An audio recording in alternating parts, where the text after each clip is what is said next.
A container ship sits anchored off the coast of Los Angeles. Not moving. Not unloading.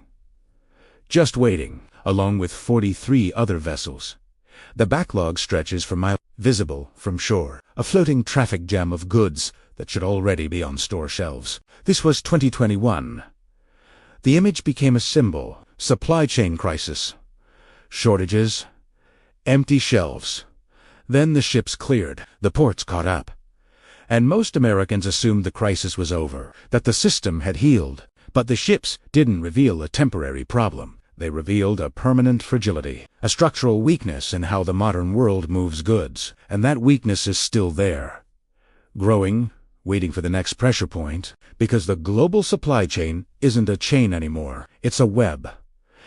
Intricate, interconnected, optimized for efficiency in stable conditions, catastrophically vulnerable when conditions destabilize. And conditions are the first pressure point sits in a waterway most Americans have never heard of. The Strait of Hormuz, 21 miles wide, at its 21 million barrels of oil pass through it every day. 21% of global petroleum consumption, flowing through a choke point that could close in hours if geopolitical tensions escalate. When oil stops flowing through Hormuz, prices don't rise. They spike. Triple-digit crude becomes realistic. Gas at $8, $9, $10 per gallon. Transportation costs that make everything more expensive. Not just fuel. Everything. Because the American economy runs on trucks, 72% of freight moves by road. When diesel costs triple, food costs triple. Manufacturing costs triple. The price of getting anything anywhere becomes prohibitive. A logistics analyst in Houston describes it. Oil is in the cost of every product. The plastic packaging, the transportation from factory to warehouse to store. When oil triples, it cascades through the entire economy. The second choke point is even narrower. The Bab el-Mandeb Strait, 18 miles wide, 8 million barrels of oil per day. Countless container ships carrying electronics, textiles, machinery. Yemen sits on one side. Ongoing conflict. Forces with missiles capable of targeting ships. When Bab el-Mandeb closes, ships reroute Around Africa, the Cape of Good Hope. Adding weeks to journey time. Thousands of dollars to shipping costs. Just-in-time delivery becomes just-a-lit scarcity. The third choke point is more famous. The Suez Canal. The Ever Given demonstrated the fragility. One ship wedged sideways. 6 days. 400 ships delayed. Billions in losses. That was an accident. Imagine a deliberate closure. When Suez closes, the alternative is Africa. Weeks of delay, cascading shortages. Products that should arrive in March, arriving in May, or not at all. The fourth choke point reveals dependence on single points of failure. The Taiwan Strait. Taiwan produces 60% of the world's chips, 90% of advanced processors, every phone, every computer, every modern car, all dependent on a small island 90 miles from mainland China. The scenario most analysts consider possible: a blockade. China doesn't invade, just blocks, cuts off shipping. When Taiwan's chip exports stop, the global economy doesn't slow down. It stops. Car factories close. Electronics production halts. There's no alternative source that can scale fast enough. An electronics manufacturer in California explains, "We thought we'd diversified suppliers, but trace it back, and 90% of our critical components originate in Taiwan. If that supply stops, we stop." The fifth vulnerability is less dramatic, but more pervasive. Fertilizer. Modern agriculture depends on it. The yields that feed 8 billion people require industrial-scale application. Production is concentrated. Russia, China, Belarus, Morocco. When sanctions disrupt fertilizer trade, the impact hits farming seasons later. Reduced yields, higher food prices. Not immediately, but inevitably. A farmer in Iowa describes it. Fertilizer costs tripled in 2022. If costs triple again and stay there, Some crops become unprofitable. Land goes fallow. Production drops. The sixth pressure point is already manifesting. Water. The Colorado River shrinking. Lake Mead at historic lows. California's Central Valley producing 1/3 of U.S. vegetables and 2/3 of fruits and nuts facing allocation cuts. When water becomes scarce, agricultural output drops, food prices rise. Climate patterns are shifting, droughts lasting longer. The agricultural system was optimized for stability. That stability is ending. The seventh vulnerability sits in warehouses. Inventory levels, just-in-time systems, minimized inventory. Retailers stock days, not months. Warehouses run lean, efficiency increased, resilience decreased. When disruption hits, there's no buffer. Shelves empty within days. The 2020 toilet paper shortage demonstrated it. The supply chain has no slack, no capacity to absorb panic. A supply chain manager describes the trade-off. We optimized for cost. Every dollar in inventory is a dollar not earning returns, which works perfectly until it doesn't. Then you have empty shelves and no quick way to refill them. The eighth factor is less tangible. Labor, truck drivers aging out, port workers stretched thin. When labor shortages hit, goods don't move. Ports slow down. Trucks sit idle.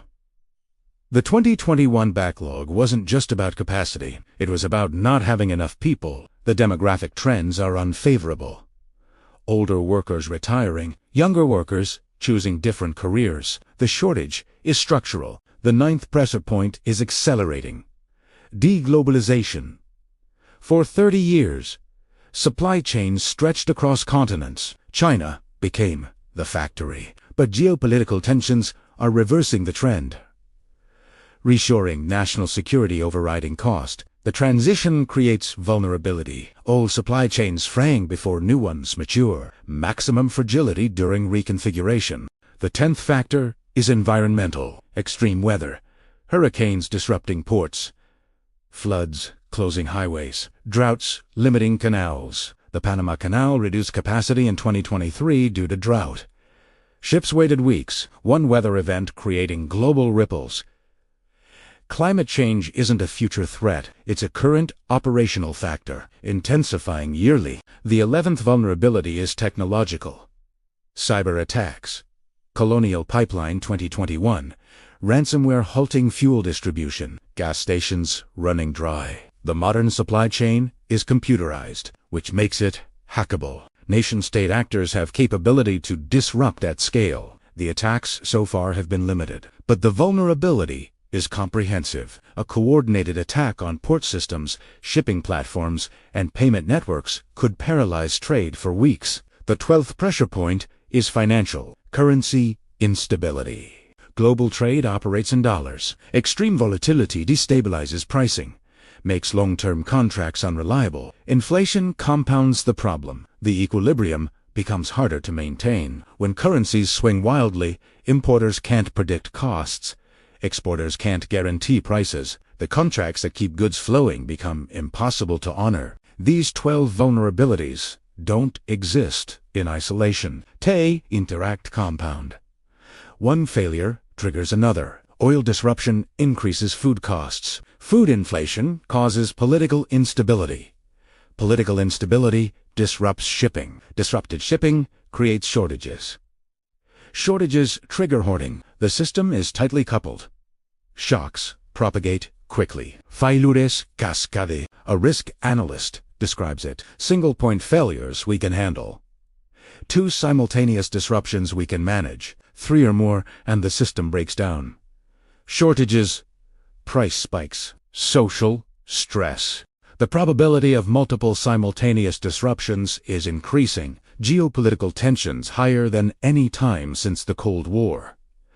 Climate change accelerating, deglobalization, fragmenting supply chains. The conditions for collapse aren't hypothetical, they're emerging. Simultaneously, when the collapse comes, it won't announce itself. Just a series of disruptions that compound faster than the system can adapt. Oil prices spike because of Middle East tensions. Food costs rise. Because fertilizer is scarce, chip shortages, idle factories, port backups, delay shipments, weather closes routes, cyber attacks disrupt logistics, currency volatility destabilizes contracts, each manageable alone, together creating a cascade that breaks the system. The impact on consumer prices won't be linear. It will be shocks. Coffee tripling overnight because container costs spiked, beef doubling because feed is expensive, and drought-reduced herds, electronics becoming scarce because chip production halted. A grocery manager in Michigan describes it. We're seeing it: inconsistent supply. Price jumps we can't predict. Items disappearing from wholesaler catalogs we can't plan more than a week out. The social implications extend beyond higher prices. When essential goods become unaffordable, people make choices, skip medications, reduce food quality. The vulnerable suffer first. The impact spreads. When shortages hit, inequality becomes visible. Those with resources stockpile, those without scramble. Social cohesion begins to fray. When prices triple but wages don't, consumption collapses. Businesses fail. Unemployment rises. The recession is deeper because it's driven by real scarcity, not just financial cycles. A sociologist's study in supply disruptions describes the pattern. Societies can handle high prices or scarcity, but both simultaneously creates instability. People lose faith in institutions, in the basic social contract. Government responses are predictable but limited. Price controls create shortages by removing production incentives. Subsidies are expensive and politically contentious. Strategic reserves help but are finite. Rationing is administratively complex and politically difficult. The Federal Reserve can't solve supply-driven inflation through interest rates. Raising rates doesn't create more chips or fertilizer. It just makes the recession deeper. International cooperation could mitigate risks, but cooperation is harder now. Trust between major powers is low. Nationalism rising. The trend is fragmentation, not coordination. The timeline isn't certain, but vulnerabilities are present. Triggers are possible, so may probably. The question isn't whether supply chains will face severe stress. It's when and how many vulnerabilities activate simultaneously. The prudent response is preparation, not panic. Recognition of exposure and adjustment. Households can reduce vulnerability. Some food storage, basic supplies. Not hoarding, just acknowledging the system might not always deliver. Communities can build resilience, local food networks, regional relationships, reduce dependence on fragile global chains. Businesses are already adjusting, diversifying suppliers, rebuilding inventory buffers, nearshoring critical production, accepting higher costs for lower risk. But individual preparation can't fully insulate from systemic breakdown. When global supply chains fail, the impact is universal, just distributed unevenly. The cameras in ports show throughput. The algorithms track shipping times. The data shows system stress building, not collapsing yet, but trending toward fragility. The next major disruption might be absorbed, or it might trigger the cascade. The difference between resilient adjustment and systemic failure is narrower than most realize, because the modern world is built on abundance, on the assumption that stores will be stocked, that goods will arrive, that prices will be predictable. When those assumptions break, everything changes. The 2021 crisis was a warning, a glimpse of fragility, and the system is more fragile now. More geopolitical tension, more climate stress, more simultaneous pressures. The ships waiting off Los Angeles were a symptom. The actual crisis is structural, built into a system optimized for efficiency over resilience, for cost reduction over redundancy, for global integration over local capacity. That system works brilliantly in stable conditions. But stability is ending. The pressure points are visible. The vulnerabilities documented. The scenario is plausible.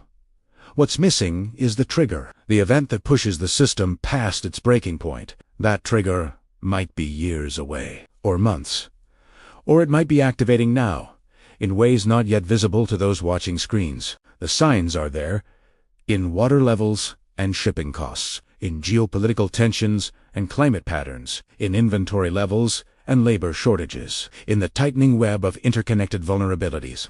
The next major supply disruption won't look like 2021.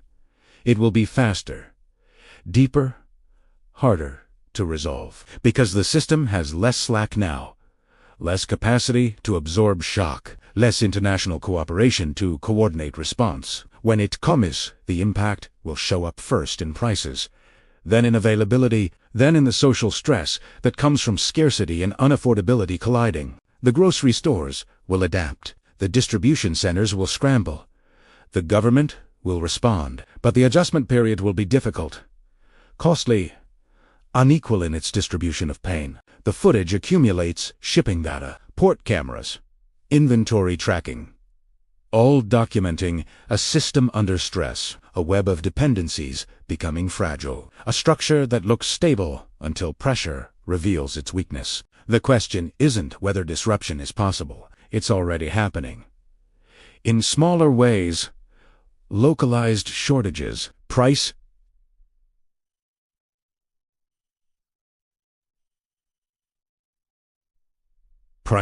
volatility, supply inconsistency that stores can't explain to confused customers. The question is whether the small disruptions stay small, or whether they compound into something the system can't absorb, into the collapse that turns abundance into scarcity, predictability into chaos. The answer depends on factors most people can't control.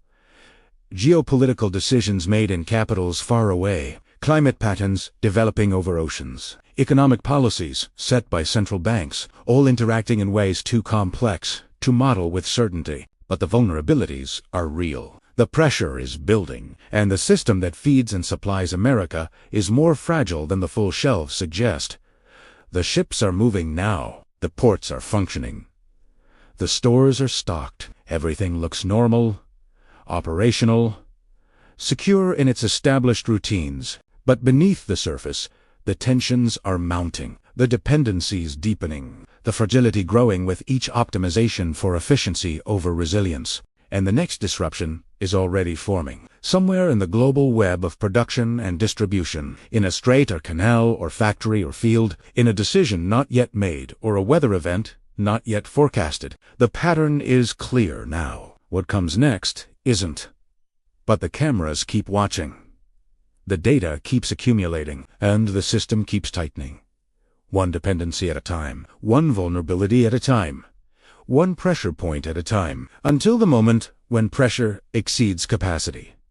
When the web can't hold anymore, when the supply chain doesn't just strain but breaks completely, that moment might be distant, or it might be closer than anyone tracking shipping containers and oil prices wants to admit. The system is still functioning, for now. But functioning isn't the same as resilient, and resilience is what you need when everything starts going wrong at once.